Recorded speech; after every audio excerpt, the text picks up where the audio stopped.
பலரும் நம்மளோட அரசியல் நிகழ்ச்சிகளை தொடர்ச்சியா பாக்குறீங்க. ஆனா சப்ஸ் பண்ண மறந்துறீங்க. நம்ம நேயர்கள் மறக்காம சப்ஸ் பண்ணுங்க. இனி வரக்கூடிய நாட்கள்ல நிறைய அரசியல் பேச வேண்டியது இருக்கு.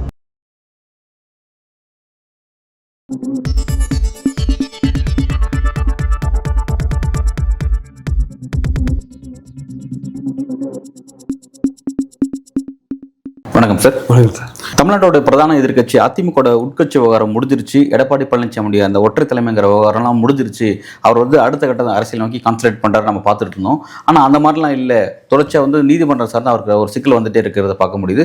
தற்போதைக்கு கூட பார்த்தீங்கன்னா திண்டுக்கலோட அட்வொகேட் சூரியபுரத்து அவர் ஒரு வழக்கு போட்டிருந்தாரு, உரிமையில் சார்ந்த வழக்கு. இப்போ அவருக்கு ஃபேவராகவும் எடப்பாடி பழனிசாமிக்கு எதிராகவும் உரிமையில் நீதிமன்றம் ஒரு கருத்தை தெரிவிச்சிருக்காங்க. இது உண்மையிலே இந்த சப்ஜெக்ட் எதை நோக்கி நகர்றது நீங்க எப்படி பாக்குறீங்க? இல்லை, கண்டிப்பாக அதிமுக பொறுத்த மட்டும் ஜெயலலிதா மறைவுக்கு பிறகு பலவிதமான வழக்குகள் போன்ற விஷயங்கள், தேர்தல் கமிஷனில் பிரச்சனைகள், எல்லா சுப்ரீம் கோர்ட் வரையும் போய் வந்த பிரச்சனைகள், இப்போ சிவில் கோர்ட்டில் வழக்குகள் பெண்டிங்காக இருக்குது. அதில் சூரியமூர்த்தி என்பவர் போட்ட வழக்கு முக்கியமான வழக்கு. அதாவது ஏற்கனவே இவர் ஓபிஎஸ் ஒரு வழக்கு போட்டிருக்கார். தான் அடிப்படை உறுப்பினரால் தேர்ந்தெடுக்கப்பட்ட ஒருங்கிணைப்பாளர் என்னை நீக்கிறதுக்கு பொதுக்குழுக்கு உரிமை கிடையாது. நான் 1921 டிசம்பரில் தேர்ந்தெடுக்கப்பட்டேன். ஒரே ஓட்டில் நானும் இபிஎஸ்னு தேர்ந்தெடுக்கப்பட்டோம், அடிப்படை உறுப்பினராக தேர்ந்தெடுக்கப்பட்டோம். ஆனால் 22 ஜூலை 11 என்னை நீக்கிட்டாங்க. அது பொதுக்குழு நீக்கினது சரியில்லை, எங்களை நீக்கிறதுக்கான வாய்ப்பே இல்லை அப்படின்ற மாதிரி அவர் போட்டிருக்கார். அந்த கேஸ் இங்கே சிவில் சைடில், ஹைகோர்ட்டில் சிவில் சைடில் பெண்டிங்காக இருக்குது. சூரியமூர்த்தி போட்ட கேஸ் சிவில் கோர்ட்டில் பெண்டிங்காக இருந்தது. அவருடைய பாயிண்ட் என்னென்னா எடப்பாடி அந்த ஜெயலலிதா இறந்து போன பிறகு நடந்த எல்லாமே பொதுக்குழுக்களுமே, சசிகலா நடத்தின பொதுக்குழு, அப்புறம் செப்டம்பர் 17 நடந்த பொதுக்குழு, அப்புறம் 21 டிசம்பரில் நடந்த பொதுக்குழு, அப்புறம் 22 நடந்த பொதுக்குழு, எதுவுமே முறைப்படி அதிமுக முறைப்படி நடக்கலை. அதில் தேர்ந்தெடுக்கப்பட்டவங்க எல்லாமே, ஈவன் ஓபிஎஸ் உட்பட யாருமே முறைப்படி தேர்ந்தெடுக்கப்படலை அப்படின்னு விதி எண் 43 அதிமுகவில் ஒன்று இருக்குது. அந்த விதியை மாற்றத்துக்கான உரிமை யாருக்குமே கிடையாது. என்னென்னா, கட்சியின் பொதுச் செயலாளர் என்பவர் அடிப்படை உறுப்பினரால் தேர்ந்தெடுக்கப்பட வேண்டும் அப்படின்னு. அடிப்படை உறுப்பினர்கள் ஒவ்வொருத்தரும் கோடிக்கணக்கான பேர் இருக்கும்போது ஓட்டு போட முடியாது. அப்படின்னா அதுக்கு என்ன பண்ணுவாங்கன்னா, எம்ஜிஆர் காலத்துலலாம் ஒரு டைம் கொடுப்பாங்க, தேர்தல் ஷெட்யூல் அனௌன்ஸ் பண்ணுவாங்க. அந்த ஷெட்யூல் படி பார்த்தீங்கன்னா வாக்குப்பதிவு இத்தனாம் தேதிக்குள்ளே பண்ணணும், மனு வேட்புமனு இத்தனாம் தேதிக்குள்ளே பண்ணணும், வேட்புமனு பரிசீலனை இத்தனை பேர் நாமினேட் பண்ணணும், அதெல்லாம் இருக்கும். பரிசீலனைக்கு அப்புறம் கேண்டிடேட் ஃபைனலைஸ் ஆவாங்க. என்ன நடக்கும்னா, இப்போ எம்ஜிஆர் இருக்கா வச்சுக்கோங்க, எம்ஜிஆர் நாமினேஷன் இருக்க, மற்றவங்களாம் நாமினேட் பண்ணுவாங்க எம்ஜிஆர். அதுக்கு போட்டியாக யாரும் பண்ண மாட்டாங்க, எம்ஜிஆர் போட்டி இல்லாமல் தேர்ந்தெடுக்கப்படுவார். ஸோ அது அப்படி தேர்ந்தெடுக்கப்பட்டால் கூட அது அடிப்படை உறுப்பினரால் முறைப்படி எலெக்ஷன் வச்சாங்க. யாராவது போட்டி போடுறதுனா போட்டி போடலாம்னு இடத்துல தான் வைக்கிறாங்க. அது அடிப்படை உறுப்பினரால் தேர்ந்தெடுக்கப்பட்டதாக கணக்கெடுக்கப்படும். அதே மாதிரி ஜெயலலிதா இருக்கும்போதும் அப்படி தான் நடந்தது. ஆனால் அதே சமயம் பவு சண்முகம் போன்றவர்களாம் இருக்கும்போது கூட எம்ஜிஆரோட விருப்பப்படி அது நடந்திருக்கிறத நம்ம பார்க்குறோம் நம்ம. ஸோ அந்த மாதிரி சூழலில் எம்ஜிஆர் இறந்து போகும்போது நடந்த பொதுக்குழுவில் லட்சுமி நாராயணன் என்கிற ஐஏஎஸ் அதிகாரியை வச்சு அவர் இந்த மாதிரி ஒரு தேர்தல் ஷெட்யூல் போட்டு நடத்தினார். அதனால் அது ஏற்கப்பட்டது ஆக்சுவலாக. ஆனால் இந்த பொதுக்குழுக்கள் எல்லாமே பார்த்தீங்கன்னா அந்த மாதிரியான ஒரு முறைப்படி நடக்கலை, அடிப்படை உறுப்பினரால் தேர்ந்தெடுக்கப்படலை அப்படின்ற பாயிண்ட்டே இவர் வைக்கிறார். யார்? சூரியமூர்த்தி வைக்கிறார். வைக்கிறத வச்சுட்டு என்ன சொல்கிறாரு, அதனால் இவர் பொதுக்குழுவால் தேர்ந்தெடுக்கப்பட்ட முறை சரியில்லை, அடிப்படை விதிகளுக்கு முரணாக இருக்கிறதுனால இவர் பொதுச் செயலாளர் ஏற்கக்கூடாது, அதை கேன்சல் பண்ணணும், அதை ரத்து பண்ணணும் அப்படின்ற ஒரு விஷயத்தை கொண்டு போகிறார்.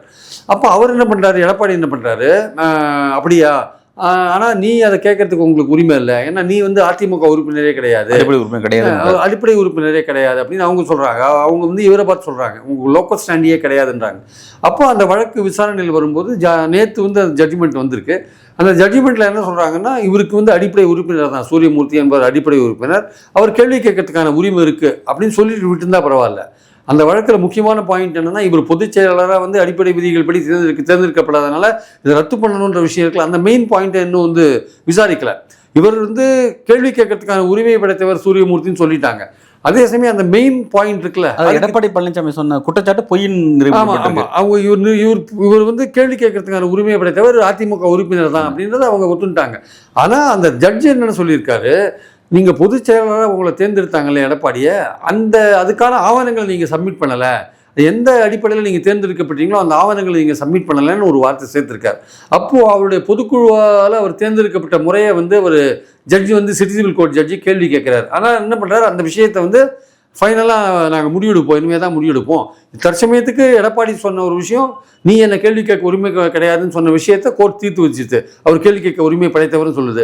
அதே சமயம் எடப்பாடியோட தேர்தலை ரத்து பண்ணணும் அப்படின்னா, அவர் பொதுச் செயலாளர் தேர்வை ரத்து பண்ணணும்னா அதுக்கான விசாரணை இனிமேல் தான் நடக்கும். ஆனால் போகிற போக்கில் ஒரு வார்த்தை அவங்க என்ன சொல்லிட்டாரு ஜட்ஜு, நீங்கள் அதுக்கான ஆவணங்களே என்கிட்ட கொடுக்கல, பொதுச் செயலாளர் தேர்ந்தெடுக்கப்பட்ட ஆவணங்களே என்கிட்ட கொடுக்கலன்னு சொல்லும்போது, அப்போது ஆவணங்களே இல்லாத போது எப்படி நீங்கள் தேர்ந்தெடுக்கப்பட்டீங்க, அடிப்படை உறுப்பினர் தேர்ந்தெடுக்கப்பட்டீங்களான்னு ஒரு கேள்வி வரும். அப்போது இந்த தீர்ப்போட முடிவு எப்படி போய் அமையும் தெரியும். அது அமையுதுன்னு நம்ம இப்போவே யோசிக்க முடியும். அது எடப்பாடிக்கு பின்னடைவை கொடுக்கறதுக்கான வாய்ப்புகள் நிறையவே இருக்குது. அதனால் அவர் இப்போ சூரியமூர்த்திக்கு கேள்வி கேட்டதை கோர்ட்டு ஒத்துன்றதுனால இப்போ அதை எதிர்த்து அவர் அப்பீலுக்கு போவாரா, இல்லை மெயின் கேஸ் பெண்டிங்காக இருக்குது அது வரையும் வெயிட் பண்ணுவாரா, அது இந்த சிட்டிசன் கோர்ட் என்ன முடிவு இருக்குன்னு தெரியாது. இது ஒரு பக்கம் இருக்க. எலெக்ஷன் கமிஷனில் இதே மாதிரி ஒரு கேஸ் 2 வருஷத்துக்கு முன்னாடி ஹைகோர்ட்டில் போட்டார் கேசி பழனிசாமி. அப்போவும் அவரை நீக்கிறதுனால போட்டார், எடப்பாடிக்கு உரிமை இல்லை நீக்க முடியாதுன்னு போட்டார். அப்போது அவர் வச்ச வாதம் என்னன்னா, எடப்பாடி அதே வாதம் தான், கேசிபிக்கு கேட்கறதுக்கு உரிமை கிடையாது, அவர் அடிப்படை உறுப்பினரே கிடையாதுன்னு. அதை ஹைகோர்ட் ஏற்றுக்குச்சு. ஏற்றுட்டு ஆமாம் எடப்பாடி சொன்னது கரெக்டுன்னு கேசிபியை போட்ட மனுவை ரிஜெக்ட் பண்ணிட்டாங்க. ஆனால் இந்த வழக்கில் சிட்டிசன் கோர்ட்டு சூரியமூர்த்தியோட விஷயத்தை அவர் கேட்கறதுக்கான உரிமை இருக்குது, அவர் அடிப்படை உறுப்பினர் தான், அவருக்கு காடு கொடுக்கறதுக்கான தகுதி உங்களுக்கு இல்லை, ஏன்னா நீங்களே முறைப்படி தேர்ந்தெடுத்தீங்களா இல்லையான்றதான் இங்கே அவர் கொஸ்டின் பண்ணுறாரு. அதை நீங்கள் கேள்வி கேட்கறதுக்கு உரிமை கிடையாது, அவர் ஜெயலலிதாவால் அடிப்படை உறுப்பினராக நியமிக்கப்பட்டவர் அப்படின்ற விஷயத்த சொல்லிட்டாங்க. ஆனால் கேசிபி விஷயத்தில் இதே பாயிண்ட்டை வச்ச போது தள்ளுபடி பண்ணிட்டாங்க. ஆனால் சிட்டிசன் கோர்ட்டில் ஒத்துட்டாங்க. ஸோ இது எடப்பாடிக்கு ஒரு பின்னடைவு தான், சந்தேகமே கிடையாது.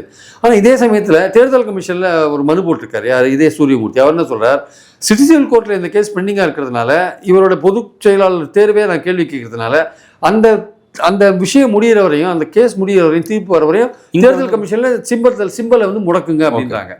சிம்பலை முடக்குங்கன்னு சொன்ன உடனே அது இங்கே அது கொஞ்சம் டிலே ஆகுது. உடனே இங்கே ஆர் சுப்பிரமணியம் நீதியரசர் அவரோட கேஸில் அவரோட கோர்ட்டில் இவங்க போடுறாங்க, விரைவுபடுத்தணும்னு எடப்பாடி போடுறாரு. அவங்க தேர்தல் கமிஷனை கேட்குறாங்க. தேர்தல் கமிஷன் என்ன சொல்லுது, எங்களை நாங்கள் அரசியல் சட்டப்பூர்வமாக அடிப்படையில் அமைஞ்ச அமைப்பு, எங்களை நீங்கள் விரைவுபடுத்த சொல்லி அவசரப்படுத்த முடியாது, நாங்கள் எப்போ முடிவெடுக்கணுமோ அப்போ முடிவெடுப்போம், எங்களுக்கு இப்போ பீகார் எலெக்ஷனில் நாங்கள் பிஸியாக இருக்கோம், அதனால் நாங்கள் முடிவெடுக்க மாட்டோம், இப்போது நாங்கள் கொஞ்சம் எங்களுக்கு 2-3 மாதம் ஆகும்னு சொல்லிட்டாங்க. அந்த ஜட்ஜி ஒன்றுமே சொல்லலை, வேறு எதுவும் சொல்லலை, அவர் ரிட்டையர் ஆகிட்டும் போயிட்டார் வச்சுக்கோங்களேன். ஸோ இந்த சமயத்தில் அப்போது எலெக்ஷன் கமிஷன்லேயும் ஒரு கேஸ் பெண்டிங்காக இருக்குது, முடக்கணுன்ற ஒரு கேஸ் பெண்டிங்காக இருக்குது. அதில் முடிவெடுக்கிறதுக்கான விஷயத்தையும் அவர் லேட் ஆக்குறாரு. அப்போது என்ன பண்ணுவார் இந்த சூரியமூர்த்தி, அங்கேயும் இதே தான் சொல்கிறார், எலெக்ஷன் கமிஷன்லையும் எடப்பாடி என்ன சொல்கிறார், இவருக்கு தகுதி இல்லை, ஒரு அடிப்படை உறுப்பினர் கிடையாது அப்படின்றார். ஆனால் சிவில் கோர்ட்டில் ஒரு தகுதி உண்டு, அவர் அடிப்படை உறுப்பினர் தான் சொன்ன உடனே இந்த வாதத்தை கொண்டு போய் அவர் அங்கே வைப்பார் எலெக்ஷன் கமிஷனில். அப்போது அவர் கேள்வி கேட்கறதுக்கான தகுதி உண்டு, அவங்களும் ஒத்துக்கிறதுக்கான வாய்ப்புகள் இருக்குது. அப்போது அவங்க சிம்பிள் ஆக்ட் படி அவங்க டிசிஷன் எடுப்பாங்க, எவ்வளோ எம்எல்ஏ எங்கே இருக்காங்க, எவ்வளோ எம்ஏ இருக்கான்னு ஒரு கணக்கு இருக்குது, அந்த ஆஃபீஸ் பேரர் எங்கே இருக்காங்க அதெல்லாம் கணக்கு எடுப்பாங்க. ஆனால் இந்த விஷயத்தில் விதிகள் சரியாக கடைபிடிக்கப்படலைன்றது தான் பாயிண்ட்டு. நீங்கள் சிம்பிள் ஆக்டை இதில் அப்ளை பண்ண முடியாதுன்றதான் இவங்களுடைய கருத்து. சூரியமூர்த்தி அதில் கேசி பழனிசாமி, ஓபிஎஸோட கோரிக்கையெல்லாம் என்னவா இருக்குன்னா, நான் கோஆர்டினேட்டராக கன்டினியூ பண்ணணும்னு இருக்கு. அதில் இவர் புகழேந்தி எல்லாருமே அதில் ஜாயின் பண்ணியிருக்காங்க, எல்லாரையும் கூப்பிட்டு எலெக்ஷன் கமிஷன் விசாரிச்சாங்க. ஆனால் முடிவை மட்டும் அறிவிக்கல, அவங்க எங்களுக்கு 4-5 மாதம் வேணும்னு சொல்லிட்டாங்க. ஸோ அந்த மாதிரி இருக்கும்போது இந்த சிம்பிள் ஆக்டில் இதை விசாரிச்சாங்கன்னா அது சரியாக வராது. ஏன்னா இங்கே பிரச்சனை என்னென்னா, இவங்க விதிகள் 43, அந்த விதி எண் 43 படி இவங்கெல்லாம் தேர்ந்தெடுக்கப்படலை, ஈவன் ஓபிஎஸ் கூட தேர்ந்தெடுக்கப்படலை. அதனால் மொத்தமாக இந்த விஷயத்தை நீங்கள் அந்த சிட்டிசன் கோர்ட்டில் அந்த கேஸ் முடிகிற வரையும், அவர் தேர்ந்தெடுக்கப்பட்ட விஷயம் அந்த தீர்ப்பு வர வரையும் நீங்கள் அந்த சிம்பலை முடக்கி வைக்கணும். சப்போஸ் அங்கே அவர் தேர்ந்தெடுக்கப்பட்ட விதம் சரியில்லைன்னு சிட்டிசன் கோர்ட் சொல்லிட்டான்னா, இங்கே நீங்கள் வேறு மாதிரி முடிவெடுத்தீங்கன்னா அது எனக்கு நஷ்டமாகும், அதுக்கு என்னுடைய ப்ரேயர் எடுபடாது. ஸோ அங்கே முடிவு வர வரையும் நீங்கள் காத்திருக்கணும்னு இங்கே எலெக்ஷன் கமிஷனர் சொல்கிறார். அந்த விஷயம் போயிட்டுருக்கு. சிம்பிள் ஆக்ட் படி நீங்கள் இதை பண்ணாதீங்கன்றது இவங்களுடைய பாயிண்ட்டாக இருக்குது. ஸோ இந்த விஷயம் இது எப்படி பொலிட்டிக்கலாக மாறுதுன்னா, இப்போ எடப்பாடி விஷயத்தில் எடப்பாடி கடைசி வரையும் இருப்பாரா மாட்டாரா, அவர் தாவேக்காக்கு போவாரா மாட்டாரான்னு ஒரு விஷயம் வருது. அப்போ இந்த மாதிரி விஷயங்கள்லாம் ஏசியமாக வரும்போது எடப்பாடி ஒரு நம்பிக்கைக்கு ஏற்றவர் தானா, அவர் பல பேருக்கு துரோகம் பண்ணிருக்காரு, சசிகலாவுக்கு துரோகம் பண்ணிருக்காரு, டிடிவிக்கு துரோகம் பண்ணிருக்காரு, இப்போ ஓபிஎஸ் முதுகில் குத்திருக்காரு, நாளைக்கு பாஜக கை விட்டுட்டு தாவேக்கா கேம் போக மாட்டார் அப்படின்னு ஒரு பேச்சு வரும்போது அவங்க என்ன நினைக்கிறாங்க, பாஜக என்ன நினைக்கிறாங்க, இந்த கேஸை ஹோல்டு பண்ணி வச்சா இது சிம்பிள் கேஸு, இதை ஏதோ ஒரு காரணம் சொல்லி இவர் ஏதாவது தகராறு பண்ணாருன்னா அங்கே தான் நிறுத்தி வச்சிடலாம், தேர்தல் கமிஷன் தான் பிஜேபி சொல்கிறபடி தான் ஆடின்னு இருக்காங்க அப்படின்னு சொல்லிட்டு அந்த வழக்கை வந்து இப்போது முடிவெடுக்கிறத தள்ளி போட்டாங்க. இந்த சூழலில் இங்கே சிவில் கோர்ட்லேயும் சூரியமூர்த்திக்கு ஆதரவாக நீ ஃபைட் பண்ணலான்ற மாதிரியான விஷயம் வந்துருச்சு. இப்போ மெயின் கொஸ்டின் வந்து முக்கியமான கேள்வி, இவர் தேர்ந்தெடுக்கப்பட்ட விதம் சரியா இல்லையான்னு சிவில் கோர்ட் இன்னும் கொஞ்ச நாள் கழிச்சு தீர்ப்பு சொல்லுவாங்க விசாரிச்சு. அதில் வந்து அவருக்கு இல்லைன்னு ஆயிடுச்சுன்னா அங்கே வந்து சிம்பிளை முடக்கிறதுக்கான வாய்ப்புகள் நிறைய இருக்குது ஆக்சுவலாக. ஸோ இப்போது ஒரு சிக்கலான ஏரியாவில் வந்து எடப்பாடி இருக்கார். அவர் ஒரு பின்னடைவை சந்திச்சுட்டு இருக்காரு. ஒரு பக்கம் பாஜக ஒரு பக்கம் இருக்குது, ஒரு பக்கம் வந்து சிவில் கோர்ட்டு பிரச்சனை இருக்குது, ஒரு பக்கம் தேர்தல் கமிஷன் பிரச்சனை இருக்குது. இதெல்லாம் எப்படி வரும்னு தெரியாது. இந்த சூழலில் வந்து இவர் வந்து ஓபிஎஸ்ஸை என்டிஏல சேர்க்கக்கூடாதுன்றாரு. எந்த கட்சியும் வந்து சேராதபடி தேமுதிகவும் தள்ளி விட்டார். இதெல்லாம் பாஜகவுக்கு டோட்டலி பார்த்தீங்கன்னா வந்து இவரை நம்பலாமா வேண்டாமா, நம்பிக்கைக்கு உகந்தவர் தானா அப்படின்ற மாதிரியான ஒரு கேள்வியும் சமயத்தில் போயிட்டுருக்கு. ஸோ இந்த விஷயங்கள்லாம் வந்து இப்போ எடப்பாடி பழனிசாமிக்கு ஒரு பின்னடைவாக போயிட்டு இருக்கிறதான் பார்க்குறோம் ஆக்சுவலாக. வந்து நீங்கள் சொல்ல மாதிரி வந்து அதிமுகங்கிறது ரொம்ப முக்கியமான சப்ஜெக்ட். குறிப்பாக எடப்பாடி பழனிசாமி தலைமை இந்த கட்சியோட சின்னங்கிறது ரொம்ப முக்கியமான விஷயம் தமிழ்நாட்டு பாலிடிக்ஸில் சொல்கிறேன்.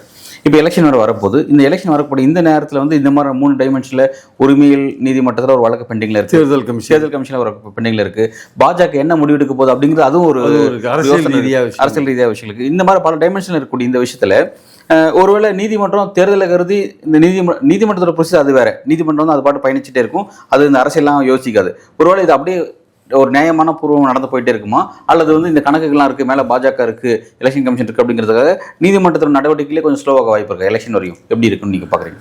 இப்போ நீதிமன்றம் எப்படி நடக்கும்ன்றதை நம்ம இப்போ சொல்ல முடியாது. பட் எலெக்ஷன் கமிஷன் டிலே பண்ணான்னு சொல்ல முடியும். நீதிமன்றம் வந்து நம்ம கோர்ட்டாக இருக்கிறதுனால அது வந்து இப்போது ஆக்சுவலாக பார்த்தீங்கன்னா தேர்தல் கமிஷனுக்கு டைரக்ஷன் கொடுத்த போது அந்த வழக்கு வந்து ஆக்சுவலாக வந்து ஆர் சுப்பிரமணியம் ஒரு கோர்ட்டில் இருந்தது. ஆக்சுவலாக அதுவே வந்து ஒரு வருஷம் 1.5 வருஷம் டிலே ஆகி தான் அதை எடுத்து தான் வந்து டைரக்ஷன் கொடுத்தாங்க. அதுவும் எடப்பாடி வந்து மனு போட்டு அதை விரைவுபடுத்தணும்னு சொன்ன பிறகு தான் அது அப்போ தான் வந்து பாஜகவுக்கும் அதை பற்றி ஒரு ஐடியா வந்திருக்கும் ஆக்சுவலாக. வந்து அப்போ அவங்க வந்து எடப்பாடிக்கு ஒரு தலைமையில் ஒரு கத்தியை தொங்க விடணும்னு முடிவு பண்ணி அவங்க வந்து இப்போது எலெக்ஷன் கமிஷன் ஒரு 4 மாதம் 5 மாதம் எடுத்துக்கிறாங்க. ஸோ கோர்ட்டு வந்து என்ன தான் வந்து நீங்கள் விரைவுபடுத்துன்னு சொன்னால் கூட எலெக்ஷன் கமிஷன் நான் என்ன ஒன்றும் பண்ண முடியாது. இப்போ எஸ்ஐஆரில் என்ன தான் பண்ணுறாங்க, எலெக்ஷன் கமிஷன் தான் வச்ச வாதத்தையே வச்சுட்டு இருக்கான் பாருங்க. அது மாதிரி பிடிவாதமாக இருக்கான் அவன். ஏன்னா எல்லாமே அங்கே மோடி போட்ட ஆளுங்க தான் அங்கே உட்காந்துருக்காங்க எல்லாருமே. அது நடுநிலை தவறி ரொம்ப நாள் ஆச்சு எலெக்ஷன் கமிஷன். அதுதான் உண்மை. அது இவர் ராகுல் காந்தி சொல்கிறாருல, என்கிட்ட அணுகுண்டு மாதிரியான இது இருக்குது, சாட்சியங்கள் இருக்குதுன்னு சொல்கிறாருல, அது ஓரளவுக்கு உண்மையாக இருக்கலாம். எஸ்ஐஆரில் வந்து பீகாரில் அவங்க பண்ணதெல்லாம் அநியாயம்.